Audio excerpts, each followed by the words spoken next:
Namaku Ardi. Setidaknya itu nama yang masih kupegang ketika mencoba mengingat siapa aku sebenarnya. Aku bekerja sebagai pengemudi ojek online. Sudah lama, atau mungkin tidak selama yang kupikirkan. Waktu terasa aneh belakangan ini. Kadang terlalu cepat, kadang berhenti di angka tertentu yang tidak bisa bergerak. Aku lebih sering bekerja malam, bukan karena tarifnya lebih tinggi, bukan karena persaingan lebih sedikit, tapi karena malam lebih sunyi. Dan dalam kesunyian itu pikiranku tidak terlalu bising. Siang hari penuh dengan wajah, suara, klakson, dan mata orang-orang yang memandangmu sekilas lalu melupakanmu. Malam berbeda. Jalanan kosong membuatku merasa lebih nyata. Setidaknya aku pikir begitu. Aku tinggal di kamar kontrakan kecil di lantai 2 rumah tua. Dindingnya lembab, catnya mengelupas. Tidak ada foto keluarga, tidak ada cermin besar, hanya kasur tipis, lemari plastik, dan meja kecil tempat aku meletakkan helm.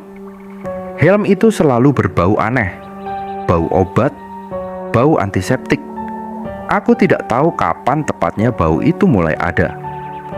Aku pikir mungkin karena terlalu sering mengantar penumpang dari rumah sakit. Kota ini punya banyak rumah sakit. Orang sakit tidak pernah benar-benar berkurang. Malam itu seperti biasa, aku mulai menarik order sejak pukul 8. Hujan sempat turun sebentar lalu berhenti. Jalanan basah memantulkan cahaya lampu kota. Ada sesuatu yang menenangkan dari aspal yang berkilau dalam gelap. Jam di dashboard motorku menunjukkan 01.36 ketika ponselku berbunyi. Satu notifikasi. Order masuk. Nama penumpang R. Santoso, lokasi penjemputan Gang Kramat Sari. Tujuan Rumah Sakit Harapan Ibu, Jalan Purnama 47. Aku belum pernah mendengar nama rumah sakit itu. Tapi kota ini luas. Banyak bangunan tua yang masih berdiri, meski orang-orang tidak lagi memperhatikannya. Aku menerima order. Jam berubah menjadi 01.37. Angka itu terasa aneh, seperti sesuatu yang pernah penting. Gang Kramat Sari sempit dan terlalu sunyi untuk jam segitu. Tidak ada suara televisi dari rumah warga. Tidak ada anjing menggonggong. Lampu jalan hanya satu, dan cahayanya berkedip pelan seperti napas orang sakit. Di ujung gang, aku melihatnya. Seorang pria berdiri sendirian. Ia mengenakan jaket hitam panjang dan masker medis putih. Tubuhnya kurus, terlalu kurus. Tulang bahunya terlihat menonjol di balik kain jaket. Tangannya memegang tas kain putih. Ia tidak melambaikan tangan, tidak memberi isyarat, hanya berdiri dan menatap ke arahku, seolah sudah tahu aku akan datang. Aku berhenti tepat di depannya. "Pak Santoso?" tanyaku. Ia mengangguk pelan. Tidak ada suara. Ia naik ke motor.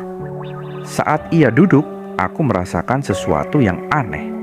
Motor tidak terasa lebih berat, seperti tidak ada tambahan beban di belakangku. Lalu bau itu datang, lebih kuat dari biasanya. Antiseptik, obat, dan formalin. Aku menahan napas sesaat. "Bapak dari rumah sakit ya?" tanyaku basa-basi.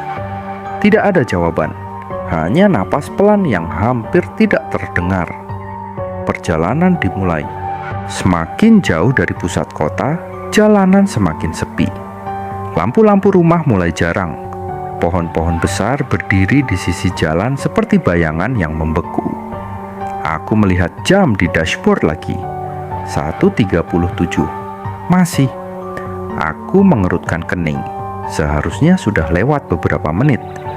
Aku mengedipkan mata, mengira mungkin aku salah lihat. Jarumnya tetap di sana. 01.37. Aku menoleh sedikit ke belakang melalui spion. Penumpang itu duduk tegak, terlalu tegak. Matanya terlihat dari sela masker, terbuka, tidak berkedip. Aku kembali fokus ke jalan. Angin malam terasa lebih dingin dari biasanya. Google Maps menunjukkan tujuan tinggal 200 meter lagi. Di depan, samar-samar terlihat bangunan besar. Catnya kusam. Dindingnya tampak pudar seperti belum pernah dicat ulang selama puluhan tahun. Lampu terasnya menyala redup kekuningan. Pelang di depan bangunan itu bertuliskan, "Rumah Sakit Harapan Ibu." Sebagian hurufnya terkelupas. Aku berhenti. Pria itu turun perlahan. Saat aku melepas helm dari kepalanya, tangannya menyentuh helmku sedikit lebih lama dari yang seharusnya. Dingin. Bukan dingin biasa, tapi dingin seperti menyentuh besi di ruang pendingin. Ia berjalan menuju pintu kaca. Pintu terbuka sendiri. Tidak ada satpam, tidak ada suara di dalam. Hanya cahaya putih pucat dari lorong panjang. Ia masuk, dan pintu menutup tanpa suara. Ponselku berbunyi, pembayaran berhasil. Order selesai. Jam di dashboard tiba-tiba berubah. 1.52. Seolah waktu kembali berjalan. Aku menelan ludah, lalu memutar motor dan pergi. Di spion, lampu bangunan itu terlihat meredup perlahan, seperti seseorang mematikannya satu persatu. Keesokan paginya, aku melewati jalan purnama lagi. Matahari sudah tinggi. Jalan terlihat biasa saja, dan di tempat bangunan itu berdiri semalam tidak ada apa-apa.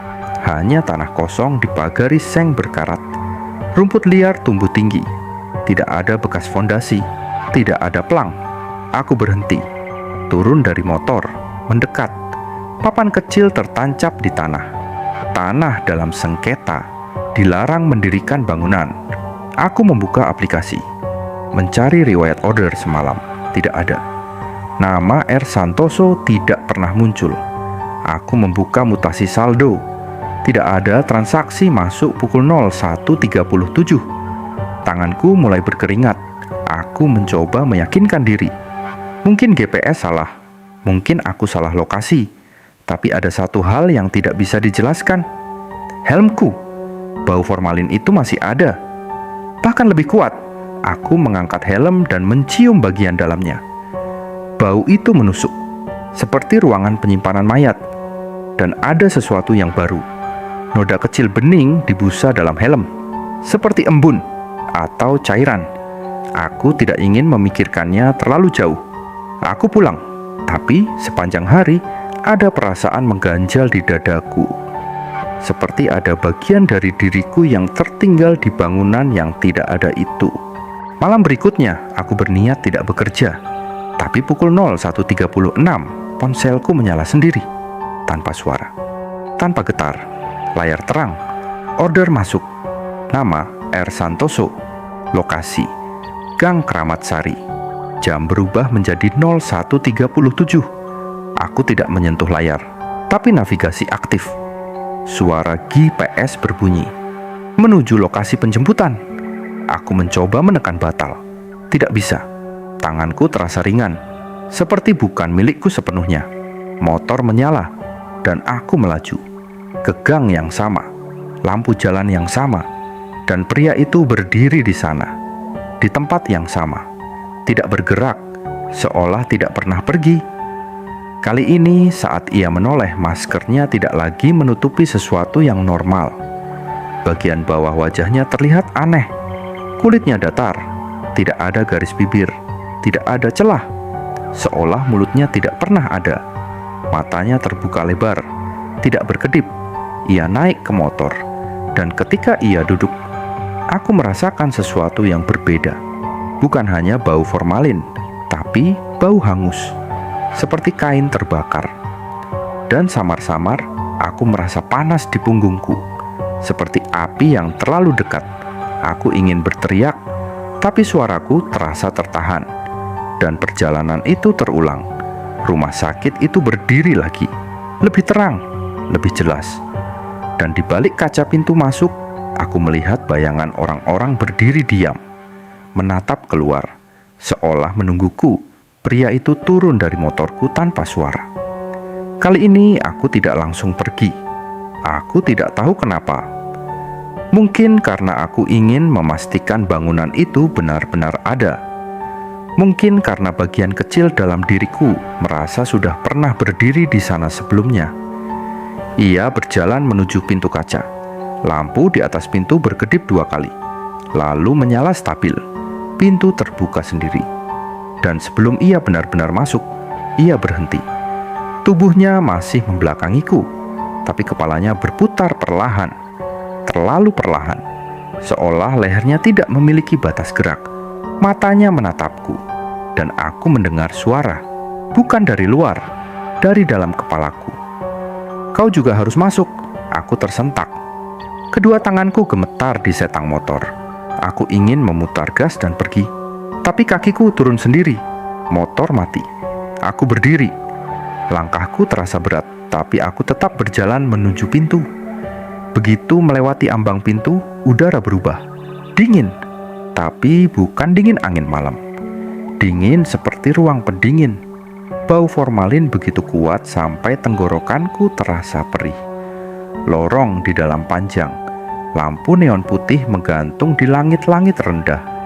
Beberapa berkedip pelan. Dindingnya menghitam di beberapa bagian, seperti bekas jelaga. Dan di sepanjang lorong itu, orang-orang berdiri, diam, berjejer.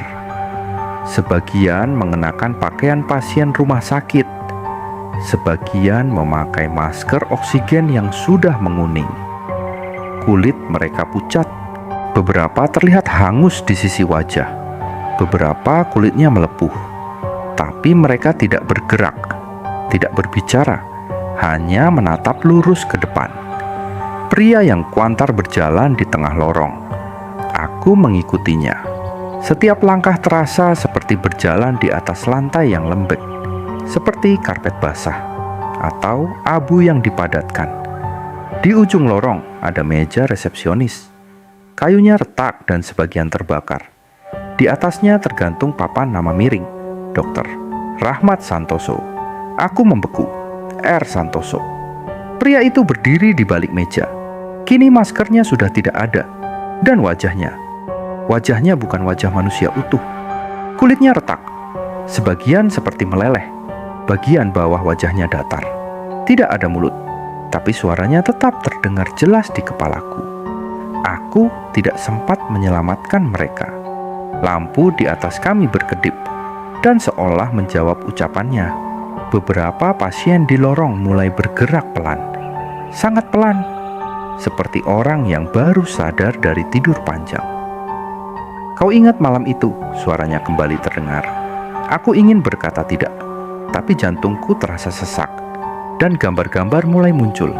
Api, asap hitam, teriakan, sirine. Aku melihat diriku sendiri berdiri di depan rumah sakit. Bukan dengan jaket ojek online, tapi dengan jaket ojek pangkalan. Lebih lusuh, lebih tua, tahun yang berbeda. Seorang pria berlari keluar gedung sambil berteriak meminta bantuan. Ia memanggilku, "Dokter." Ia memintaku menunggu karena ia harus masuk lagi menyelamatkan pasien yang terjebak di lantai 2. Aku menunggu. Api membesar. Orang-orang berlarian. Beberapa pasien berhasil keluar. Beberapa tidak. Dan aku masuk ke dalam. Aku tidak tahu kenapa. Mungkin karena mendengar ada anak kecil terjebak. Mungkin karena merasa bisa membantu. Asap masuk ke paru-paruku. Mataku perih. Langit-langit retak. Dan terakhir yang kuingat adalah suara runtuhan dan panas yang menelan segalanya. Aku terhuyung di lorong rumah sakit itu sekarang. Tanganku menyentuh dinding. Dingin, tapi di balik dingin itu ada panas yang tertahan. Seperti api yang masih menyala di dalam tembok. "Aku mencatat namamu," suara dokter itu bergema. "Ardi Pratama, usia 23.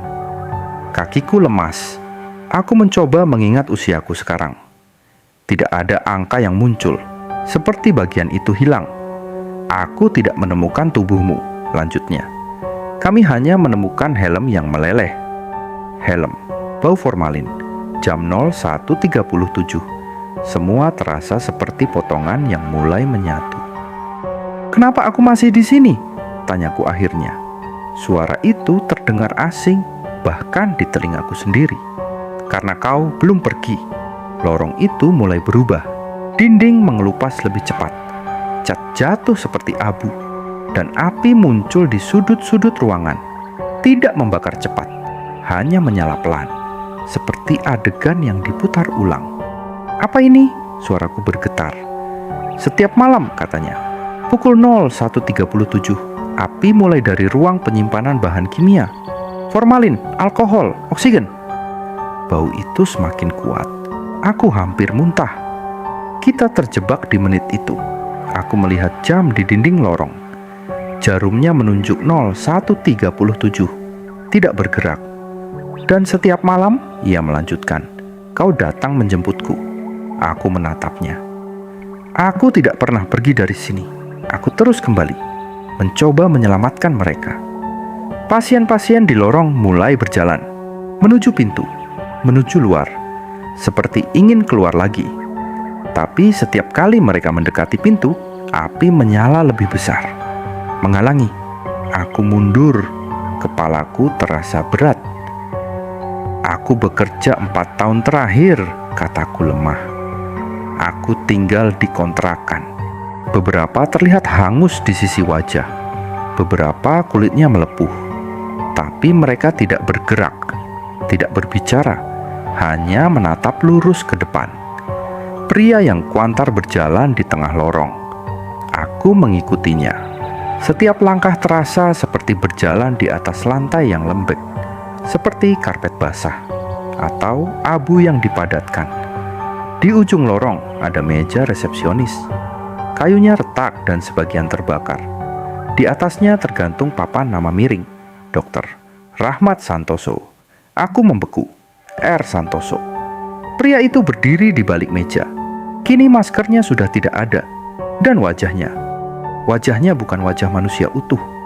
Kulitnya retak, sebagian seperti meleleh. Bagian bawah wajahnya datar. Tidak ada mulut, tapi suaranya tetap terdengar jelas di kepalaku. Aku tidak sempat menyelamatkan mereka. Lampu di atas kami berkedip, dan seolah menjawab ucapannya, beberapa pasien di lorong mulai bergerak pelan. Sangat pelan, seperti orang yang baru sadar dari tidur panjang. "Kau ingat malam itu?" Suaranya kembali terdengar.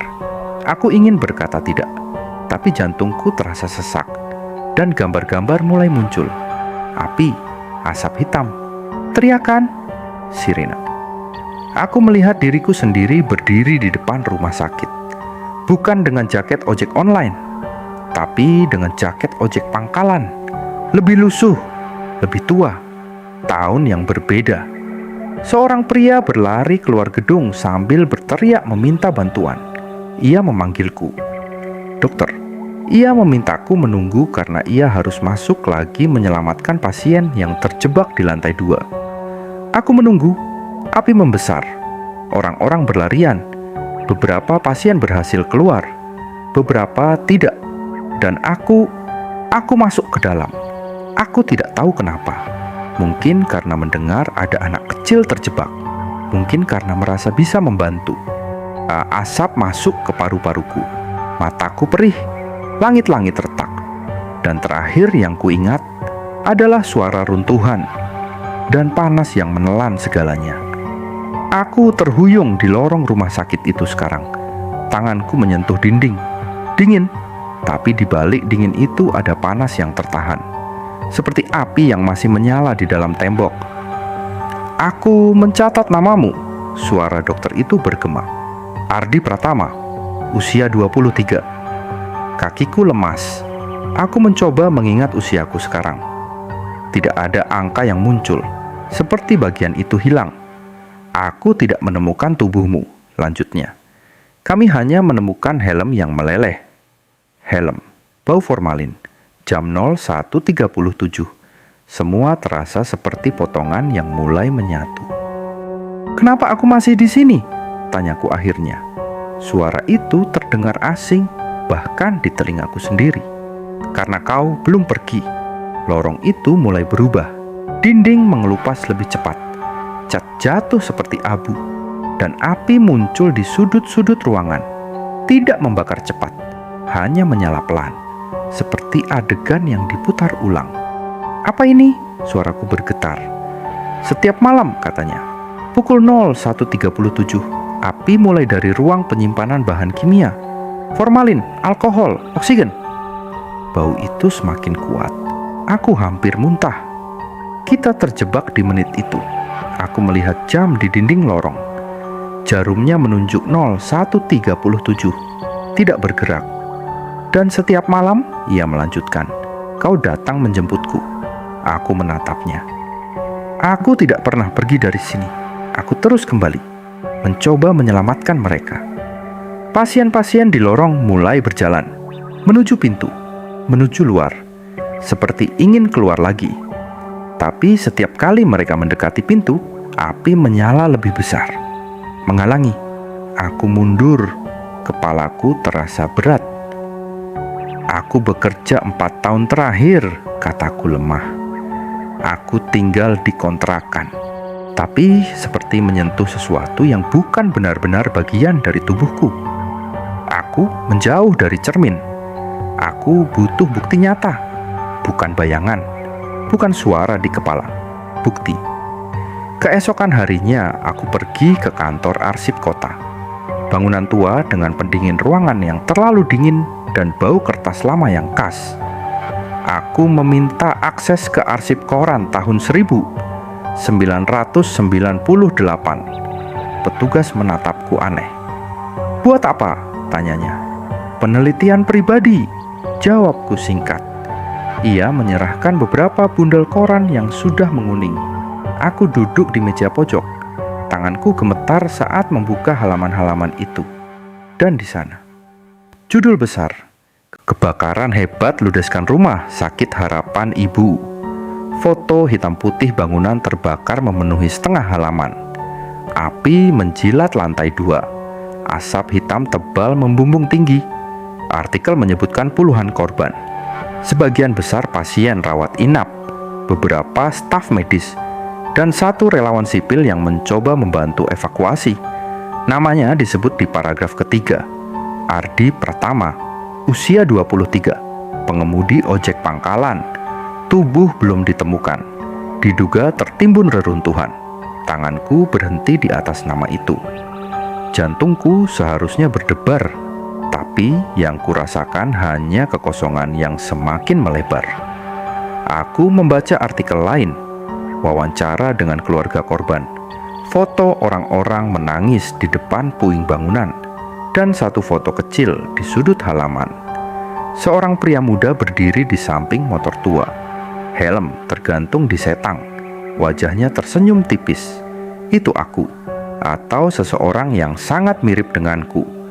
Rambut sedikit lebih pendek, wajah lebih muda, tapi mata yang sama, tatapan yang sama.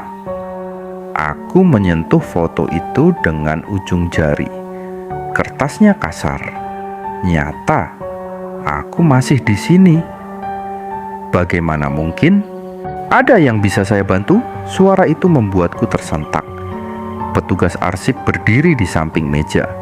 Ia menatap halaman yang kubuka. Oh, kejadian itu, katanya pelan. Saya masih sekolah waktu itu. Aku menoleh. Bangunan itu benar-benar diratakan? Iya, jawabnya. Setahun setelah kebakaran, lahan sengketa tidak pernah dibangun lagi. Tidak pernah ada bangunan lain di sana. Ia menggeleng. Tidak, tanah itu kosong sejak akhir 90-an. Aku menelan ludah. Kalau ada yang bilang melihat rumah sakit itu lagi, ia tertawa kecil. Pak, banyak cerita aneh soal tempat itu. Tapi secara resmi, tidak pernah ada bangunan setelah diratakan.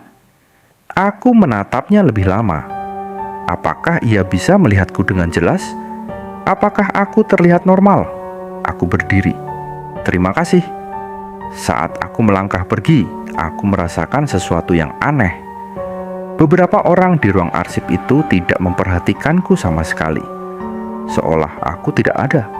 Seorang pria berjalan melewatiku dan hampir menabrak bahuku. Tapi ia tidak meminta maaf. Ia bahkan tidak menoleh. Seolah aku hanyalah udara. Aku pulang dengan kepala penuh suara. Api. teriakan. Dan suara dokter itu, kita terjebak di menit itu. Jika aku memang mati di sana, mengapa aku masih bisa berjalan? Mengapa aku bisa membaca koran? Mengapa aku bisa berbicara dengan petugas? Atau apakah mereka benar-benar berbicara denganku? Ingatan mulai terasa seperti film yang diputar mundur. Potongan-potongan adegan muncul tanpa urutan. Aku melihat diriku berdiri di depan rumah sakit malam itu. Aku melihat dokter berlari keluar memanggil bantuan. Aku melihat diriku masuk ke dalam. Aku melihat api menyambar langit-langit. Dan di antara semua itu, aku melihat jam dinding di ruang penyimpanan. Jarumnya menunjuk 01.37. Api pertama menyala dari rak bahan kimia, formalin, alkohol, oksigen. Ledakan kecil, lalu semuanya menjadi neraka. Aku pulang dengan kepala penuh suara. Api, teriakan, dan suara dokter itu. Kita terjebak di menit itu. Jika aku memang mati di sana, mengapa aku masih bisa berjalan? Mengapa aku bisa membaca koran? Mengapa aku bisa berbicara dengan petugas? Atau apakah mereka benar-benar berbicara denganku? Ingatan mulai terasa seperti film yang diputar mundur. Potongan-potongan adegan muncul tanpa urutan. Aku melihat diriku berdiri di depan rumah sakit malam itu. Aku melihat dokter berlari keluar memanggil bantuan. Aku melihat diriku masuk ke dalam. Aku melihat api menyambar langit-langit. Dan di antara semua itu, aku melihat jam dinding di ruang penyimpanan. Jarumnya menunjuk 01.37. Api pertama menyala dari rak bahan kimia, formalin, alkohol, oksigen. Ledakan kecil, lalu semuanya menjadi neraka. Malam datang lagi. Aku tidak ingin bekerja. Tapi pukul 01.36 ponselku menyala. Layar hitam berubah menjadi satu kalimat. Penjemputan berikutnya. Tidak ada nama, tidak ada lokasi, hanya hitungan mundur. 01.36 40 50 1.36 40 60 1.36 47. Aku berdiri di tengah kamar. Helm di meja mulai mengeluarkan bau yang semakin tajam, seperti ada ruangan mayat di dalamnya. Jam berubah 1.37. Kamar gelap seketika. Lampu mati. Dan ketika cahaya kembali, aku tidak lagi di kontrakan. Aku berdiri di depan bangunan rumah sakit itu. Utuh, lebih jelas dari sebelumnya. Dindingnya retak. Bekas hangus terlihat seperti luka lama. Pintu kaca terbuka perlahan. Dan kali ini, tidak hanya dokter yang menunggu. Semua pasien berdiri di lobi, menghadap ke arahku. Serentak, mata mereka terbuka, tidak berkedip. Dan aku mengerti, aku bukan hanya pengantar, aku adalah bagian dari mereka. Setiap malam aku menjemput satu, membawa kembali yang tersisa, mengulang menit yang tidak pernah selesai. Kau ingat sekarang, suara dokter terdengar lagi. Aku melangkah masuk, lorong itu terasa lebih panas. Api mulai muncul di ujung-ujung ruangan, tapi tidak membakar habis, hanya menyala di tempat yang sama. Berulang, tanpa akhir, aku melihat tubuhku sendiri di lantai. Versi muda, terbaring di bawah balok kayu runtuh. Helm di sampingnya meleleh. Wajahnya tertutup jelaga. Matanya terbuka, tidak berkedip. Aku mendekat, dan ketika aku menunduk, tubuh itu membuka mata sepenuhnya dan menatapku. Kita belum pergi, katanya. Suaranya sama dengan suaraku. Karena kau tidak pernah menerima bahwa kita mati. Aku mundur, dunia berputar, lorong menjadi abu, pasien berteriak, dokter berdiri diam, dan jam di dinding tetap menunjukkan 01.37.